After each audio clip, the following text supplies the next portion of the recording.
Bien-aimés de Dieu, bonjour. Nous célébrons le 5e dimanche de Pâques de l'année liturgique C. Le thème de notre méditation porte sur la fatigue de l'espérance. Qui parmi nous n'a jamais été fatigué d'espérer? Fatigué d'attendre que les choses changent? Fatigué de prier et de ne rien voir bouger? Fatigué d'espérer une guérison qui ne vient pas? Fatigué d'espérer la paix dans une maison toujours tendue? Il y a des jours où le cœur murmure simplement « j'en ai assez ». Assez de prier pour un enfant qui semble se perdre. Assez de croire quand tout autour rejette ta foi.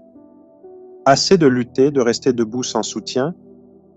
Cette fatigue a un nom, la fatigue de l'espérance. Et Dieu le voit, il le sait.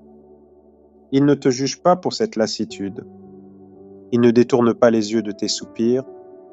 Il les recueille comme un encens précieux. Il comprend, il t'invite à rester près de lui, car aujourd'hui, il veut renouveler ta force. Il veut raviver en toi une foi qui vit.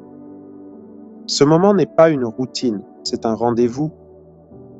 Un rendez-vous divin, ici et maintenant. Regarde la première lecture.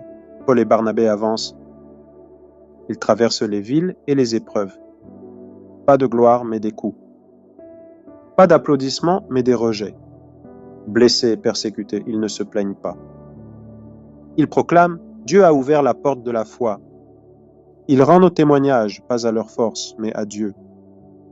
Et toi, ta foi dépend-elle des résultats visibles? Tiens-tu encore debout quand tout semble s'effondrer? Si tu pries encore même dans le silence, Dieu agit.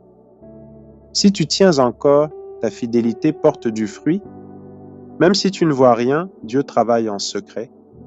Tu peux dire, ce n'est pas mon œuvre, c'est celle de Dieu. L'Apocalypse nous parle d'un monde en ruine. J'envoie des persécutés, une église en détresse, mais Dieu lui montre un ciel nouveau, une terre nouvelle. Ce n'est pas une illusion, c'est une promesse enracinée dans nos larmes. Dieu ne nie pas ta douleur, il la porte avec toi. Il te dit, ce n'est pas la fin. Si tu marches encore, c'est que Dieu marche avec toi. Si tu peux murmurer « je crois », c'est que la lumière n'est pas éteinte. Dis dans ton cœur « je ne lâche pas, Dieu n'a pas fini avec moi ». L'Évangile nous ramène au dernier repas. Jésus, trahi, choisit de parler d'amour, pas de vengeance. Il dit « aimez-vous comme je vous ai aimé ». Un amour qui sert, qui lave les pieds, qui pardonne. Un amour blessé, mais qui continue d'aimer. Regarde la croix, ce n'est pas la fin, mais le